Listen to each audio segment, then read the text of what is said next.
আগেই গ্রেপ্তার হয়েছেন রাজ্যের একজন রিহ্যাব সেন্টারে শুভম বিশ্বাস মেবি নাম, আরেকজন হয়েছিলেন সুনামুরার মন্নান চৌধুরী।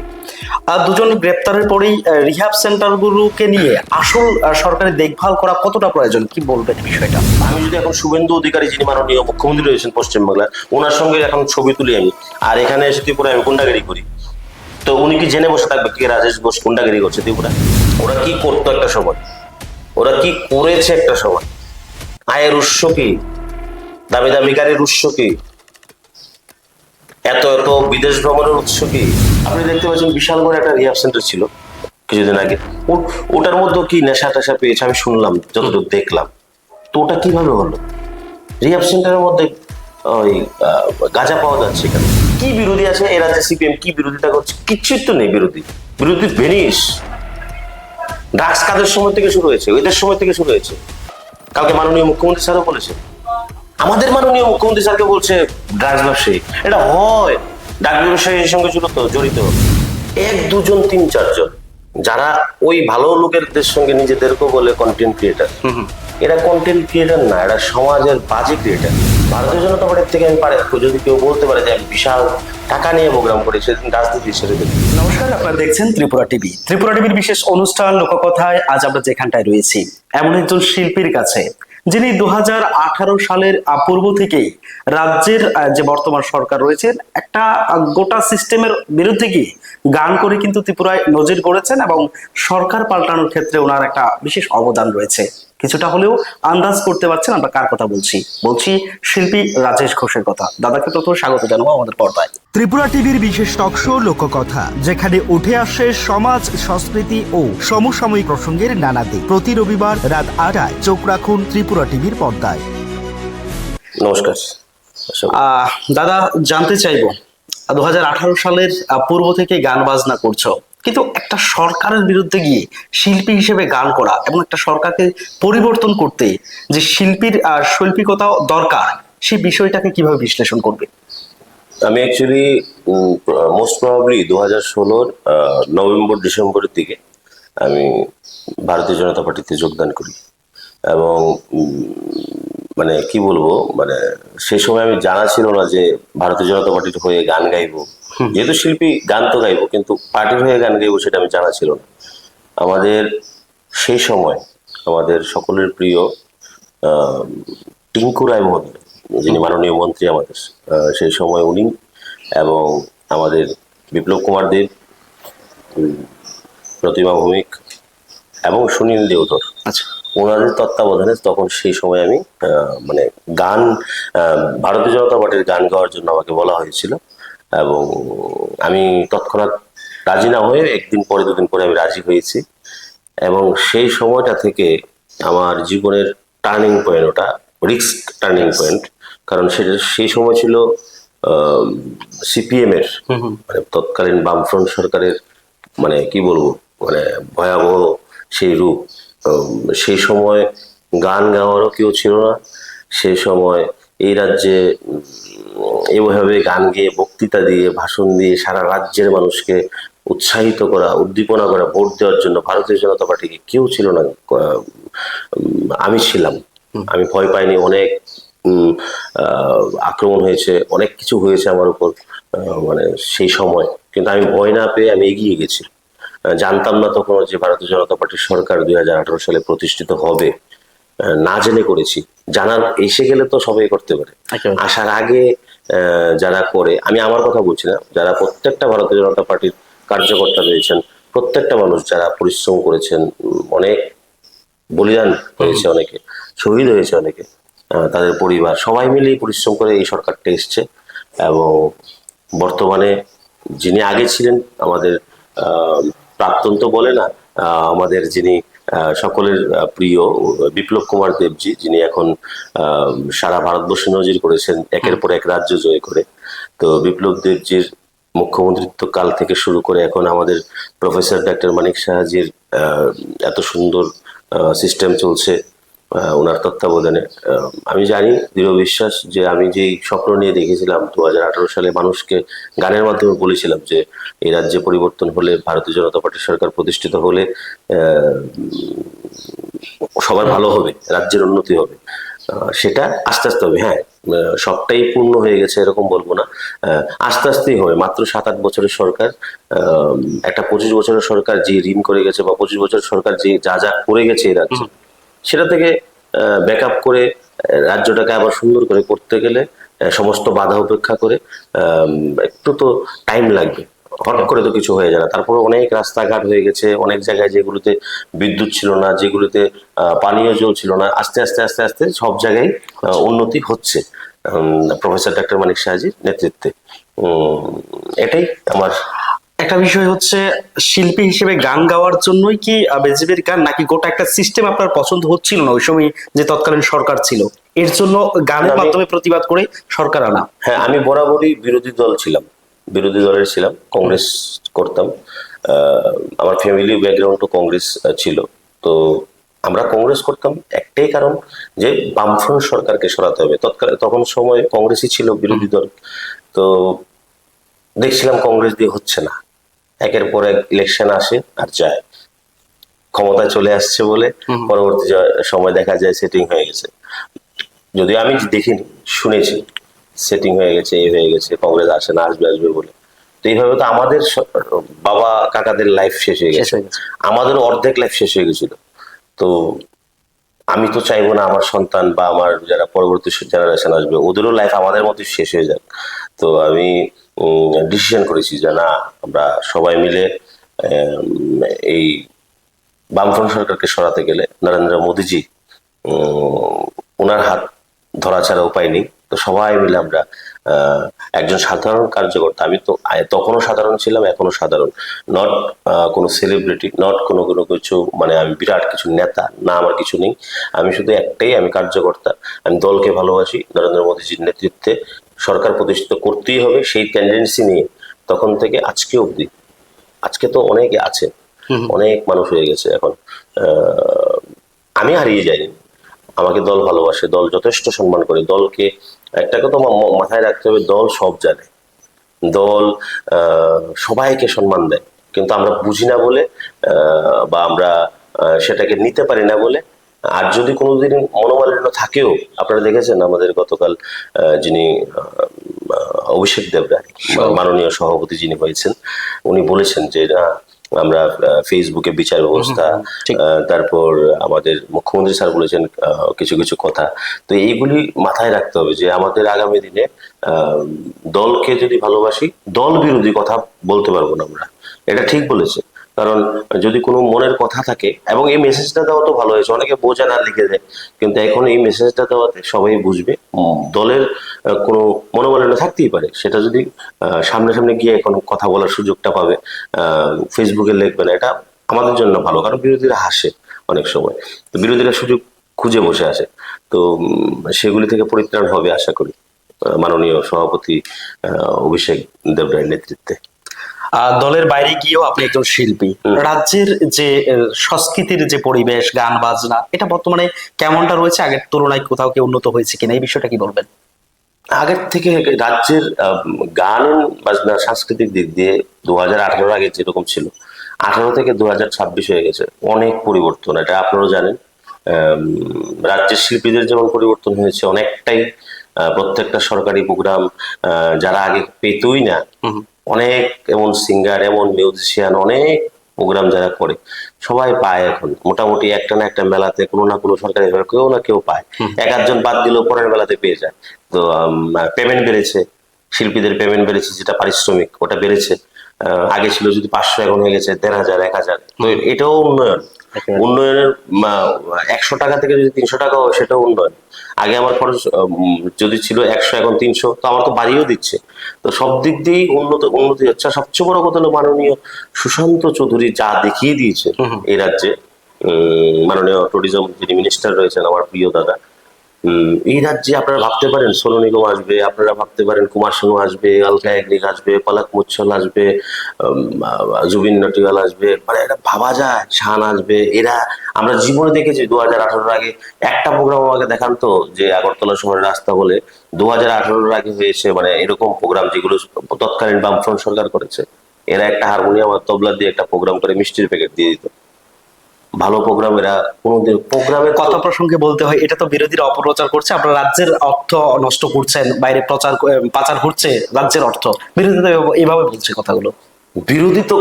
বিরোধিতা করার জন্য বলে। আচ্ছা।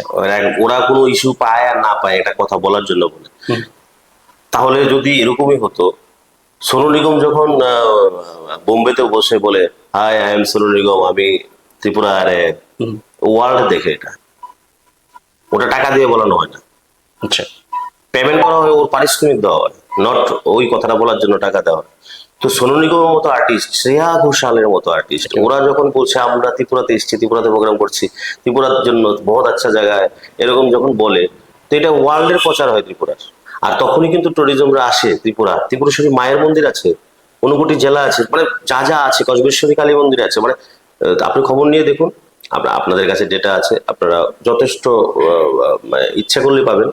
আপনার 2018-এর আগে ট্যুরিজম আমাদের কি ছিল, ওটা নারকেলকুঞ্জ বা যা যা আছে ট্যুরিজম, ওই স্পটগুলিতে 2018-এ কতজন মানুষ যেত, আর এখন 2018 থেকে 2026-এর মধ্যে কতটুকু মানুষ যায়, এটা তো নর্মাল ব্যাপার।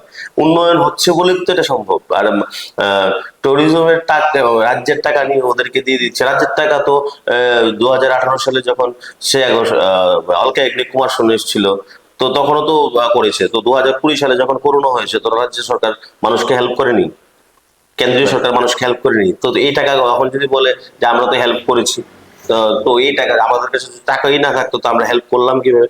মানুষকে হেল্পও করেছে, এন্টারটেইন করেছে যুবকরা। তারা যদি এরকমই হতো, রাজ্যের মানুষ যদি 1% বিরোধীরা যদি এরকমই হতো যে রাজ্য সরকারের টাকা মানুষকে দিয়ে দিচ্ছে, তাহলে লাখো লাখো যুবকরা ফাইট করতো টিকিটের জন্য। এত এত মানুষ আসতো বলে আসতো কেবল প্রোগ্রাম দেখার জন্য।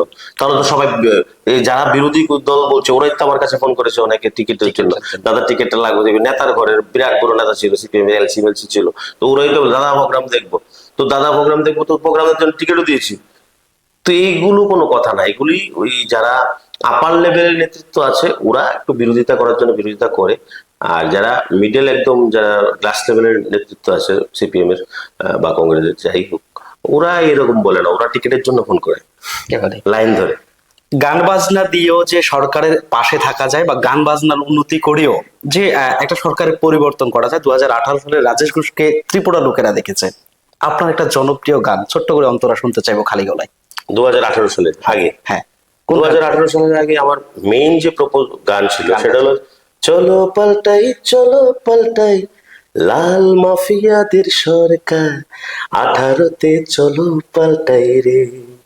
সেই সময় ছিল ছিল গ্রাম পাহাড়ে বিজেপি, ঘরে ঘরে বিজেপি, সিপিএম এর জায়গা নাই, সিপিএম এর জায়গা নাই, বামফ্রন্টের জায়গা নাই, জায়গা নাই।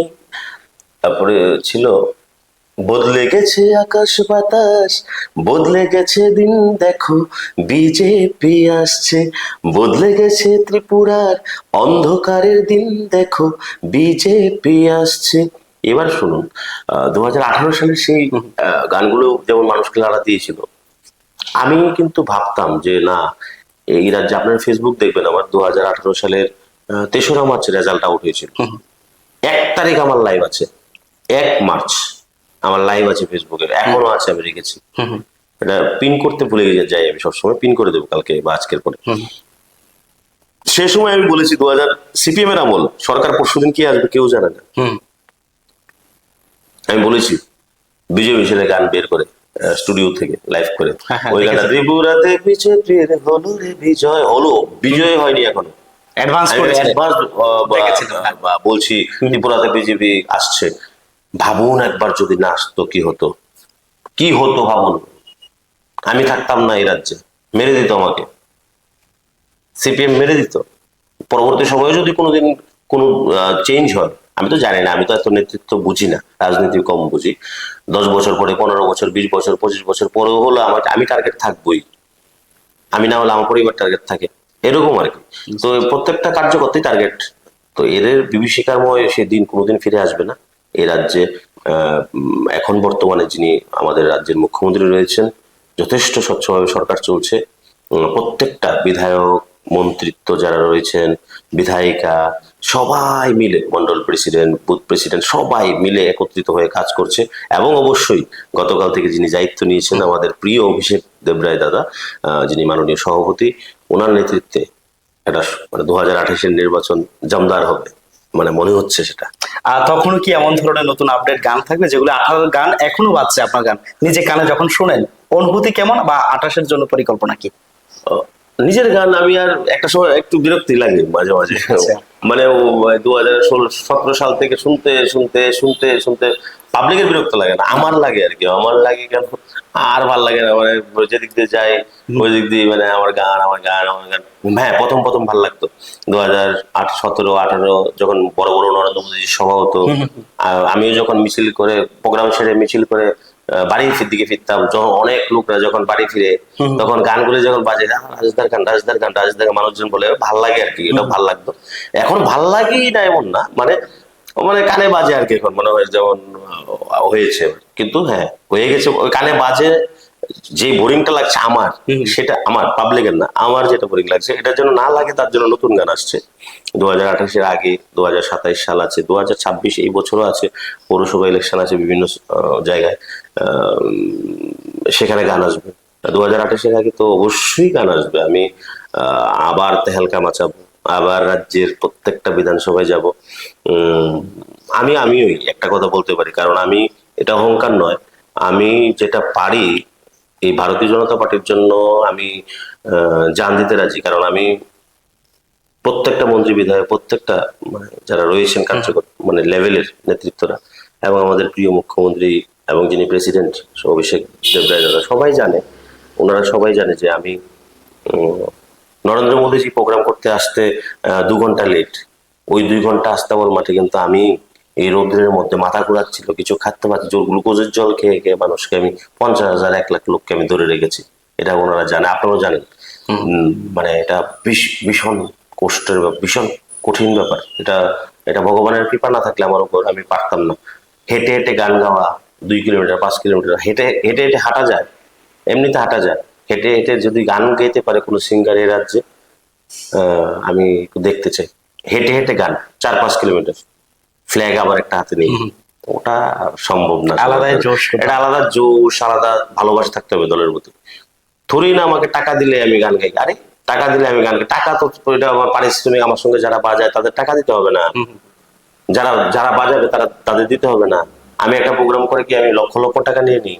আমার তো পেট চলতে হবে, আমার সংসার আছে, আমার পরিবার আছে, তো টাকা তো আমাকে পারিশ্রমিক দেয়। ভারতীয় জনতা পার্টির থেকে আমি যদি কেউ বলতে পারে যে আমি বিশাল টাকা নিয়ে প্রোগ্রাম করি, সেদিন রাজনীতি ছেড়ে দেবো। কিন্তু হ্যাঁ, যারা বাজায় ওদের জন্য নিতে হয়, যারা সাউন্ড দেয় ওদের জন্য নিতে হয়, ওরা কি ফিল করবে? ওদের পেট আছে না, ওরা তো আর দলকে ভালোবাসা বোঝে না, কারণ ওরা তো সাধারণ মানুষ, ওরা তো কোনো দলের না। ওরা ভোট দেওয়া আছে, ভোট দেয়, কাকে ভোট দেয় আমার জানার দরকার নেই, কিন্তু ওরা তো বাজায় যে পরিশ্রমের টাকা দিতে হবে, দেয় সবাই, প্রত্যেকটা যারা নেতৃত্ব রয়েছেন সবাই দেয়। তো এটা আমার প্রাপ্য, আমি বলবো না। একেবারে রাজেশ ঘোষ এবং ত্রিপুরার একটা বিতর্ক, হ্যাঁ প্রায়শই দেখি আপনি একটা ট্রেন্ডিং লাইনে থাকেন, ইদানিংও দেখছি সাম্প্রতিককালে এই যে রাজ্যের বুকে আপনাকে নিয়ে এবং একজন কন্টেন্ট ক্রিয়েটার নিয়ে, সে বিষয়টা ছোট্ট করে উপস্থাপন যদি করেন। আমি প্রথমে বলবো যে কন্টেন্ট ক্রিয়েটার যে জিনিসটা আমাদের রাজ্যে এসছে, এটা আসাটাই মানে সবাই না, কিছু কিছু কন্টেন্ট ক্রিয়েটার যে ওয়ার্ডটা, এটার মাধুর্য কিছু কিছু মানুষ রাখছে না, হারিয়ে ফেলছে। কন্টেন্ট ক্রিয়েটার ভালো, কন্টেন্ট ক্রিয়েটার এই রাজ্যের অনেক ভালো ভালো কন্টেন্ট ক্রিয়েটার আছে, কেউ নাম নিতে চাই না, ওনারা ভালো কাজ করে। 1 2 জন 3 4 জন যারা ওই ভালো লোকেরদের সঙ্গে নিজেদেরকেও বলে কন্টেন্ট ক্রিয়েটার, এরা কন্টেন্ট ক্রিয়েটার না, এরা সমাজের বাজে ক্রিয়েটার, মানে সমাজকে কলুষিত করার ক্রিয়েটার। স্যার বলেছেন, মুখ্যমন্ত্রী স্যার গতকালকেও দেখলেন আপনারা, যে অদ্ভুত জামা কাপড় খুলে কন্টেন্ট ক্রিয়েটার করাকে যদি কন্টেন্ট ক্রিয়েটার বলা হয়, আবার ভদ্র মহিলাও বলা হয়, সেটা এ রাজ্যের জন্য কাম্য নয়। এটা ঠিক বলেছে, আমিও বলছি, এরা কন্টেন্ট ক্রিয়েটার হতে পারে না। ওই মানে কি বলবো আপনাকে, মানে ওই বাজে বাজে গালিগালাজ, মানুষকে নিয়ে সোশ্যাল মিডিয়াতে হেনস্থা করা, এইসব লোক, এবং যারা সমাজে মানে বিছড়ে বিছড়ে ড্রেস পরে, আমার ঘরে বাচ্চা আছে, আপনার ঘরে বাচ্চা আছে, ফ্যামিলি আছে সবার, এসব যখন মোবাইলে এখন সবাই সব বাচ্চারা এখন মোবাইল দেখে, কারণ আপনারা জানেন গেম খেলে ছোট ছোট ছেলেরা, সেটা না খেলা ভালো, কিন্তু আমি বলছি ম্যাক্সিমাম ঘরেই এরকম হয়, কিন্তু মোবাইল দেখে। আজকে এদের কন্টেন্ট ক্রিয়েটর যখন আমাদের সামনে আসে, এরা দেখে কি শিখবে? মুখের যে ভাষা, মানে যে স্ল্যাং ল্যাঙ্গুয়েজ বলে কথা বলে, সেগুলো তো সমাজের কন্টেন্ট ক্রিয়েটর বললে ভুল হবে। এরা সমাজকে কলুষিত করছে, এবং তার জলদি ব্যবস্থাও হবে এদের বিরুদ্ধে প্রশাসনিকভাবে, এবং হচ্ছে। আহ আপনি একজন যুবক, হ্যাঁ, রাজ্যে নেশার বিস্তার ঘটছে কোথাও কোথাও, অস্বীকার করার কিছু নেই, আমাদের সামনেও পড়ে বা আপনাদের সামনেও পড়ে। তো তাতে করে রাজ্যে যেমন নেশার বারবারন্ত হচ্ছে, তেমনি রিহাব সেন্টার গুলো গড়ে উঠছে। হ্যাঁ, তো এই দুটোর কম্বিনেশন মিলিয়ে কোথাও কি আসল রিহাব সেন্টারের যে সত্যতাগুলি উঠে আসে, সেই বিষয়টা কতটা ভয়ানক এই মুহূর্তে? রিহাব সেন্টার খোলা খারাপ নয়। রিহাব সেন্টারে রোগী থাকবে, পেশেন্ট যারা যারা যেই রিহাব সেন্টার যার জন্য খোলা হয়, সেগুলোর পেশেন্ট থাকতেই পারে। আচ্ছা। প্রয়োজনীয় নথিপত্র যদি থাকে, লাইসেন্স যদি থাকে রিহাব সেন্টারের, ডক্টর যদি থাকে, সমস্ত কিছু যদি রিহাব সেন্টারে ঠিকঠাক থাকে, তখন এটাকে রিহাব সেন্টার বলে গণ্য করা হবে। রিহাব সেন্টারে যদি লাইসেন্স না থাকে, সঠিক কাগজপত্র না থাকে, ডক্টর না থাকে, ওটা রিহাব সেন্টার হবে কিভাবে? জেনারেল পাবলিক যে খুলেছে, ও যদি ওষুধ দেওয়া শুরু করে, এটা কি রোগী বাঁচছে না মরবে? এটা কোনো রিহাব সেন্টার নয়। এ রাজ্যে রিহাব সেন্টার আছে বেশ কিছু, ভালো রিহাব সেন্টার খোলা খারাপ নয়, কিন্তু রিহাব সেন্টারে দেখলাম আমি কিছু কিছু মানুষ, আপনারা দেখবেন মোবাইলে ভিডিও করে যে আমি একে ধরছি, ওকে ধরছি, ওই রিক্সাওয়ালাকে ধরছি, ভালো লোককে ধরে না যদিও, মানে ওই ভালো লোককে ধরতে পারবে না, এরা আছে মানে ওই কি বলে, ওই ওই রাস্তায় ঘুমিয়ে আছে এরকম লোককে ধরছে ওরা, মানে মাথা পাগল টাগল আছে কিছু, মানে যারা যারা মাথায় মানে স্মরণ শক্তি হারিয়ে নিয়েছে হয়তোবা, এদেরকে ধরে, মানে একদম কি বলবো, মানে যারা আমার মানে গরিব, একদম গরিব যারা নিরীহ, ওদেরকে ধরছে। ভালো কথা, ধরুক, নেশার বিরুদ্ধে ধরতেই পারে, ওরা যদি নেশা করে নেশার বিরুদ্ধে ধরবে না কেন? ধরবি তো। প্রশাসনিক ভাবে ধরছে না কেন? প্রশাসনের সাহায্য ধরছে না কেন? ব্যক্তি ধরছে কেন? যাদেরকে ধরছে ওদের মধ্যেও কিছু কিছু মোবাইলে ফেসের মধ্যে আসে, ওরই নেশা কারবারি, ওরাই নেশা খায়, ভালো কথা ধরছে, তারপরেও মেনে নিলাম ধরছে, ধরে ভিডিওর মধ্যে দেখাচ্ছে যে এই কোটা ধরেছি, এই করেছি, এই ধরেছি, এর থেকে এতটা কোটা পেয়েছি। কোটাগুলো কোথায়? সেগুলো দিচ্ছে কোথায়? প্রশ্ন। যদি দিয়ে থাকে প্রশাসনে, কাগজ কোথায়? পর্দার আড়ালে অন্য কিছু না তো, মানে এটা আমার একটা সন্দেহ। কোটা এত কোটা কোথায়? যারা এসবের পক্ষে কথা বলে, ফেসবুকে কমেন্ট করে এসবের পক্ষে, ধরুন আমার বিরুদ্ধে, আমি যদি রিহাব সেন্টারের বিরুদ্ধে কথা বলি, কোনো একটা মানুষকে নিয়ে কথা বলি, আমার বিরুদ্ধে কমেন্ট করতে পারবে। কমেন্ট করার স্বাধীনতা আছে এই রাজ্যে, এই ভারতবর্ষে, পৃথিবীতে। ফেসবুকে তো কমেন্ট করতেই পারে, ফেক আইডি দিয়ে 50টা কমেন্ট করে দিলাম আমি, তো করে দিলে ও তো অরিজিনাল আইডি দেখা যাচ্ছে না, অরিজিনাল আইডি দেখা যাচ্ছে না, ফেক আইডি থরি না, আমার এত সময় আছে, ওর উত্তর দেবো আমি গিয়ে, ওরা করতেই পারে। আর পৃথিবীর যে সবাই খারাপ এরকমও নয়, সবাই ভালো, আমিও ভালো, একটা সব দিক দিয়ে ভালো না, এমন না ব্যাপারটা আমি বলছিও না। আমি বলছি পর্দার আড়ালে অন্য কিছু না তো। আপনি দেখতে পাচ্ছেন বিশাল বড় একটা রিহাব সেন্টার ছিল কিছুদিন আগে, ওটার মধ্যে কি নেশা টেশা পেয়েছে আমি শুনলাম, যতটুকু দেখলাম। তো ওটা কিভাবে হলো? রিহাব সেন্টারের মধ্যে ওই গাঁজা পাওয়া যাচ্ছে কেন? ওটা আমি খবরে দেখলাম, আপনাদের নিউজরাই অনেকে করেছে। সেটা কিভাবে? পুলিশ ছিল, ক্যামেরা ছিল, ধরেছে কেন? ও যাকে যে দায়িত্বে ছিল রিসিপশন, ও বলছে। তো এটা তো মানুষ ওই ধরুন আমি একটা কথা বলছি, সোশ্যাল মিডিয়াতে ধরুন, আমি একটা নর্মাল কথা বলছি, সোশ্যাল মিডিয়াতে আমি 4টা কাজ দেখাবো বা 5টা কাজ দেখাবো, আমি ডেইলি তরমুজ দিচ্ছি, ফলের জুস দিচ্ছি, গরম আসলে দিচ্ছি, 3 দিন দিচ্ছি, 27 দিন কোথায় যায়? আমি সোশ্যাল মিডিয়াতে দেখাচ্ছি আমি সমাজের জন্য 3-4টা ভালো কাজ করছি, ওটা দেখাচ্ছি, ভালো, ফাইন, অ্যাপ্রিসিয়েট করছে। সোশ্যাল মিডিয়ার মানুষের দোষ নেই। কাঞ্চনপুরা, ধর্মনগরা, সাবরুম আর সোনামুড়া, কাঠালিয়া, ওইসব ছেলের লোকরা ওই বুঝতে পারবে না ঘরে বসে যে মোবাইলে যা দেখে তাই সত্য। একেবারেই মোবাইলে দেখছে এই লোকটা কি কাজ করছে সমাজের জন্য, ওরা বলবেই, ওদের কোনো দোষ নেই, ওরা বলবেই যে না ভাই এই লোকটা খুব ভালো, এই লোকটা সমাজের জন্য কাজ করতে গিয়ে এমন হয়েছে বলবেই। কিন্তু না, পর্দার আড়াল আছে, কিভাবে খবর নিয়ে দেখবেন যে এদের ব্যাকগ্রাউন্ড কি, ওরা কি করতো একটা সময়, ওরা কি করেছে একটা সময়, আয়ের উৎস কি, দামি দামি গাড়ির উৎস কি, এত এত বিদেশ ভ্রমণের উৎস কি। আমরা তো পাচ্ছি না, বিদেশ যেতাম, আজ অব্দি লাইফে যায়নি, খবর নিয়ে দেখুন।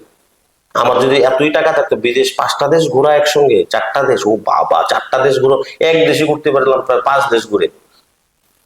এত আয়ের উৎস কোথায়? কিছু কিছু রিহাব সেন্টারের দেখলাম মালিকদের সঙ্গে বড় বড় তাবর তাবর ড্রাগস ব্যবসায়ীদের ফটো। কি কারণে ফটো ওদের সাথে? বিতর্কে যদি না যায়, এদের সাথে কিন্তু রাজ্যের মন্ত্রী আমলা তাদেরও ছবি থাকে একটা সময়, আবার তারাই গ্রেপ্তার হচ্ছে। বিষয়টাকে কেউ উপস্থাপন করবেন? আমি যদি বিধায়ক হই বা রাজ্যের যে কোনো জায়গায় যে কোনো বিধায়করা বা বিধায়িকারা যারা আছে, রাম শ্যাম যদু মধু তধু এক্স ওয়াই জেড, কে ফটো তুলবে ওরা চেনে, ফটো তুলতেই পারে, ফটো তোলার কোনো অসুবিধা নেই। সংবর্ধনা তো কোথাও। আচ্ছা, আমি যদি এখানে খারাপ কাজ করি, হ্যাঁ বলছি সংবর্ধনা, আচ্ছা, হ্যাঁ। সংবর্ধনাটা ওই যে বললাম, সোশ্যাল মিডিয়াতে আমি যদি দেখি 5টা ভালো কাজ, আমি সংবর্ধনা নিয়ে নেবো, আপনাকে গ্যারান্টি দিলাম। আমি যদি এখন রাজেশ ঘোষ না, এমনি নর্মাল যদি একজন সংবর্ধনা নেওয়া হবো, কিভাবে নেওয়া আমি দেখাচ্ছি আপনাকে। 4-5টা ভালো কাজ করবো, এমন কাজ করবো মানে মানুষের ভাইরাল করে দেবো পুরো, ফলোয়ারের মানে শক্তি নিয়ে, ফলোয়ারের শক্তি নিয়ে আমি ভাইরাল করে দেবো নিজেকে। তো যারা বিধায়ক আছে বিধায়িকা আছে তাদেরকে দিতেই পারে সংবর্ধনা। সংবর্ধনা দেওয়া, ভালো কাজের সংবর্ধনা দেওয়াটা অসুবিধা নেই তো, সংবর্ধনা দিতে পারে। সংবর্ধনা দেওয়া মানে ওর খারাপ কাজটা কেউ সাপোর্ট করবে সেটা নয়, কিন্তু ওর খারাপ কাজটা তো মোবাইলে দেখছে না, বিধায়করা দেখছে না, বিধায়করাও দেখছে না, বুঝুন। ওর সংবর্ধনাটা দেখছে না বলি, সরি, ওর যে ইয়েটা বা খারাপ কাজগুলো দেখছে না বলি তো ভালো কাজগুলি দেখছে, ওইগুলোকে অ্যাপ্রিসিয়েট করছে, ওইগুলো সংবর্ধনা করছে। এই রাজ্যের বিধায়ক বিধায়িকা মন্ত্রী ওদের সঙ্গে আমি যদি এখন শুভেন্দু অধিকারী যিনি মাননীয় মুখ্যমন্ত্রী রয়েছেন পশ্চিমবাংলার, ওনার সঙ্গে এখন ছবি তুলি আমি, আর এখানে এসে ত্রিপুরা আমি গুন্ডাগিরি করি, তো উনি কি জেনে বসে থাকবে কি রাজেশ ঘোষ গুন্ডাগিরি করছে ত্রিপুরা? ওনার কি দোষ? আমাদের চিনিই না, একটা কথার কথা বলছি, চিনে উনি মানে কথার কথা বলছি, তো এটা ওনার দোষ না। এখন যদি আমি ওই পাড়াতে গিয়ে ওই রাস্তার মধ্যে একটা ছেলেকে চড় দিয়ে দিলাম, সেটাকে আমার মুখ্যমন্ত্রী শিখিয়ে দিচ্ছে, এটা দলের দোষ। দল কোনোদিন খারাপ হয় না, ব্যক্তি খারাপ হয়। কিছু কিছু ব্যক্তির জন্য দল খারাপ, দল খারাপ হয় না, কোনো দল খারাপ না। ব্যক্তির জন্য সিপিএম শেষ, ব্যক্তির জন্য কংগ্রেস শেষ, ব্যক্তির জন্য বিজেপি এখনো শেষ হওয়ার দিন আসেনি, হবেও না এখন। কারণ যেখানে নরেন্দ্র মোদীজি গার্ডিয়ান হিসেবে রয়েছে, নীতিন নবীনজি রয়েছে, আমাদের প্রিয় মুখ্যমন্ত্রী রয়েছে, আমাদের রাজ্যসভার সংসদ রয়েছে, নেত্রীরা রয়েছে বড় বড়, কেন হবে? সেটা বিরোধীরা তো চাইবেই। দোষ কি করবে আপনারা বলুন না, এই রাজ্যে বিরোধী তো নেই। কি বিরোধী আছে এই রাজ্যে? সিপিএম কি বিরোধিতা করছে? কিচ্ছুই তো নেই বিরোধী, বিরোধী ভেনিস। ড্রাগস কাদের সময় থেকে শুরু হয়েছে? এদের সময় থেকে শুরু হয়েছে। কালকে মাননীয় মুখ্যমন্ত্রী স্যারও বলেছেন, আমাদের মাননীয় মুখ্যমন্ত্রী স্যারকে বলছে ড্রাগস ব্যবসায়ী। এটা হয় ড্রাগস ব্যবসায়ীর সঙ্গে জড়িত এটা এত নিপাট ভদ্রলোককে যদি এসব ধরনের মানে বাজে বাজে ল্যাঙ্গুয়েজ ইউজ করে বা যারা যারা এই কিছুদিনের যে ভাইরাল জিনিস হচ্ছে এগুলোর মধ্যে যখন মাননীয় মুখ্যমন্ত্রীর নাম জড়িয়ে কিছু কিছু পেজ ভিডিও করছে, কিছু কিছু আমার মাননীয় রাজ্যের প্রেসিডেন্টকে, যিনি যুব মোর্চার প্রেসিডেন্ট রয়েছে, ওনাদেরকে নিয়ে যখন ভিডিও করে, এদের ভাবা উচিত এই ফেসবুকের রাজনীতি বিরোধিতা করে লাভ নেই। এদের মনে হচ্ছে রাজ্যে ফেসবুক বিরোধী দল আছে, ফেসবুকে বিরোধী দল আছে, এই রাজ্যে বিরোধী দল অরিজিনাল নেই। এই যে ফেসবুকে যে কুৎসা ছড়ানো আপনার কাছে হয়েছে, আপনার ব্যাপারেও হয়েছে কিছুদিনের মধ্যে আমরা দেখেছিলাম, এটা কতটা বিপজ্জনক রাজ্যের জন্য যে এইভাবে সোশ্যাল মিডিয়ায় মানুষকে হাওয়া করা? একদম উচিত নয়। দেখুন, আমরা অনেক সময় কি হয়, ধরুন আমি হঠাৎ করে দেখলাম যে আমাকে কেউ একটা বাজে কথা বলছে, আমি তো তৎক্ষণাৎই একটা ডিসিশন করব বা বুঝবো, তারপরে আমি বুঝবো না এটা দলের লোক না বিরোধী দল, সেটা বুঝবো আগে। যখন দেখবো না এটা দলেরই না, তখন কিন্তু আমি একটা আস্তে আস্তে পদক্ষেপ নেব। দলের হলে আমি দলের নেতৃত্বকে জানাবো, দলের বাইরের লোক হলে আমি নিজেরটা নিজেই ডিসিশন করব, করে আমি প্রথমে একটু চেষ্টা করব যেটা ঠিকঠাক করা যায় কিনা। যখন ঠিকঠাক করার উপায় থাকবে না, তখন যখন ও বেশি বেশি করবে কেউ, কারোর ফেসবুকে ছবি দিয়ে, কারোর ফেসবুকে নাম দিয়ে, কারোর ফ্যামিলিকে নিয়ে, কারোর নামে ব্লেম করে দেওয়া, এই বিক্রেতা সেই বিক্রেতা, ওটা তো তখন আমি রাজ্যের সুষ্ঠু সরকার রয়েছে, আমি তো প্রশাসনের সহযোগিতা নেবো। প্রশাসন যেটা সঠিক মনে করবে, আইনের উপর তো আর কেউ নয়, আইনের ঊর্ধ্বে তো কেউ নয়। তাহলে তো আইনের উপরে যদি আমরা হতাম, অনেক জায়গায় বলা হচ্ছে ক্ষমতার অপব্যবহার, অনেক জায়গায় বলা হচ্ছে না এটা ক্ষমতার, আরে ক্ষমতার অপব্যবহার কিভাবে হবে? তাহলে আমি যদি এখন কালকে খুন করে আমি যদি বলি না আমি তো খুন করিনি, আমাকে ধরে নেবে না, পুলিশ পাগল নাকি? পুলিশ এই রাজ্যের হোক আর বাইরের হোক, আইন তো সবার সমান, এটা বুঝতে হবে তো। কেউ কম সাজা হয়, কেউ বেশি সাজা হয়, ধরবে তো শিওর, যে যাদেরকে ধরা হয়েছে বা যাদেরকে ধরা হবে আগামী দিনে। পুলিশ অব্দি ঠিক আছে, আদালতও কি কেনা, সব কেনা, তারা তো পৃথিবীর কিছু থাকতো না। কোর্ট, আইন, এগুলোর উপর পূর্ণ বিশ্বাস আছে। আমার এই টপিকসটা যেটা, এটা জঘন্য করেছে কিছু কিছু মানে পার্সেন্টেজের ফেক আইডির লোক, যারা খুদ নেশা খায়, এরকম লোক আপনারা দেখবেন যারা যারা এই কমেন্ট করে, প্রথমেই দেখবেন এগুলো বাংলাদেশের প্রোফাইল, পাকিস্তানের ছবি দেওয়া, ফ্ল্যাগ, তারপর বিভিন্ন এগুলো ছেলের নাম মেয়ের ছবি, মেয়ের নাম ছেলের ছবি, মানে একটারও অরিজিনাল কিছু পাবেন না, 70-80% একটারও কিছু পাবেন না। এইগুলিই বিজেপি ত্রিপুরা পেজের যে কমেন্ট বক্সটি দেখবেন, এগুলির মধ্যে এগুলির কমেন্ট। এরা কেউ না, এরা বিরোধী দল, এরা বিভিন্ন ফেসবুক আইডি, ফেক আইডি বানিয়ে এ রাজ্যে ফেসবুকের মাধ্যমে গোপনে, আমার কাছে যতটুকু খবর, দুইজন ছেলে, একজন মহিলা, একজন মেয়ে, এরকম দিয়ে 3-4 জন দিয়ে একটা, যাদের ফলোয়ার আছে, এদেরকে দিয়ে এই রাজ্যে একটা অস্থির পরিবেশ সৃষ্টি করার চেষ্টা করছে, এবং এগুলোর মাধ্যমে এই আমাদের দলকে বদনাম করার চেষ্টা করছে। কিন্তু কোনোভাবেই বরদাস্ত করা হবে না, এদেরকে ইমিডিয়েট অ্যারেস্ট করা হবে। কেউ যদি ফেসবুকে এখন থেকে কোন রকমের কেউ নাম দিয়ে বা কোনো ছবি দিয়ে বা কোনো ধরনের বাজে পোস্ট করে, সেটার বিরুদ্ধে আমাদের রাজ্য সরকার বহুত মানে ডেঞ্জারাস একটা ইমিডিয়েট একটা অ্যাকশন নেওয়া হবে, যেই হোক। কিছুদিন আমিও যদি হই, আচ্ছা, কারোর ছবি দিয়ে, কারোর নাম দিয়ে পোস্ট করছি, আমার বিরুদ্ধে অ্যাকশন হোক, কোনো অসুবিধা নেই, কিন্তু আইন সবার জন্য সমান। কিছুদিন আগেই গ্রেপ্তার হয়েছেন রাজ্যের একজন রিহ্যাব সেন্টারে, শুভম বিশ্বাস মেবি নাম, আরেকজন হয়েছিলেন সুনামুরার মন্নান চৌধুরী। দুজন গ্রেপ্তারের পরেই রিহ্যাব সেন্টার গুলোকে নিয়ে আসল সরকারি দেখভাল করা কতটা প্রয়োজন, কি বলবেন বিষয়টা? সরকার যথেষ্ট কঠিন ভাবে দেখছে এবার, কারণ অনেকের পরে রিহ্যাব সেন্টার গুলোতে যেভাবে নেশা সামগ্রী পাওয়া যাচ্ছে, সেগুলো কিন্তু কাম্য নয়। আরে ভালো কাজ, আমি একটা কথা আবারও বলি, ভালো কাজ 3-4টা মোবাইলে দেখছি বলে আমরা ভালো করে দিয়েছে, বা 10টা ভালো কাজ করেছি বলে ওরা ভালো কাজ করছে, পর্দার আড়ালে কি করছে সেটা আবার জানতেই হবে, সরকারের জানতে হবে না? সরকার পরীক্ষা করবে, পরীক্ষা যদি পাশ করে, পাস যে না আমার রিহ্যাব সেন্টার ফাইন একদম, তো করো, কোনো অসুবিধা নেই। কারণ তুমি কে গ্রেপ্তার হয়েছে, যে গ্রেপ্তার হয়েছে, কি জানি বলেছে আরেকটা নাম, মন্নান চৌধুরী এবং শুভম বিশ্বাস। ওনাকে আমি জানি না ব্যাপারটা, ওনার ব্যাপারটা জানি না আমি, কিন্তু ওনাকে চিনিও না। তো আমি কি বলবো, শুভম বিশ্বাস যে ছেলেটা অ্যারেস্ট হয়েছে, ওটা আমার ছবি, আমার এই ছবি বিকৃতি করে, তারপর নাম দিয়ে আমার মা, বাবা, বউ, ওদেরকে ফেসবুকের ভিডিওতে এনে বাজে বাজে কথা বলে যে মানহানি করেছে, যে আঘাতটা দিয়েছে, সেটা ওর থেকে আশা ছিল না। কারণ ওর সঙ্গে আমার ব্যক্তিগত কোনো সম্পর্ক নেই, ব্যাপারটা বোঝো, ব্যক্তিগত কোনো সম্পর্ক নেই। কিন্তু ওর নামে যদি আমি কোনো জায়গায় সোশ্যাল মিডিয়াতে আমি বারবার বলছি, একটা জায়গায় যদি সোশ্যাল মিডিয়াতে ওর নাম বা ওর কোনো ছবি দিয়ে মানে আমি ধমকি দিচ্ছি বা কোনো কিছু করছি, আমি রাজনীতি ছেড়ে দেবো, দেখাতে পারবে না। কারণ আমি বলি তো নেই, ওর ভিতর কিভাবে নিল আমি সেটা এখনো আমি আশ্চর্য।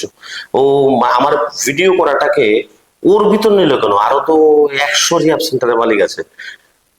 আমি মানে এটা কি ঠাকুর মানে ওই কি ছিল না, ঠাকুর ঘরে কলা খাইনি, কি যেন একটা ছিল, আমি তো কলা খাইনি, ওই মানে সেটার মতো লাগছে আর কি। আমি জানি না এখনো সত্যতা, কিন্তু কেন নিল আমি আশ্চর্য আর কি। কোত্থেকে আমার মা আসলো, কোত্থেকে বাবা বউ মারি দড়ি বলে কি বিক্রেতা, আমি মদ বিক্রেতা করি, মানুষ হাসছে, এগুলো মানুষ সাপোর্ট, শুভবুদ্ধি সম্পন্ন লোকরা জানে আর বেশি বেশি হয়ে গেছে, এগুলো আবেগে বলে দিয়েছে হয়তো, কিন্তু যা বলেছে এটা কিন্তু কাম্য নয়। একজন সোশ্যাল ওয়ার্কার যদি হয়ে থাকে সত্যিকারের, এগুলো কাম্য নয়, এগুলো সমাজের জন্য ভয়ানক এসব কথাবার্তা।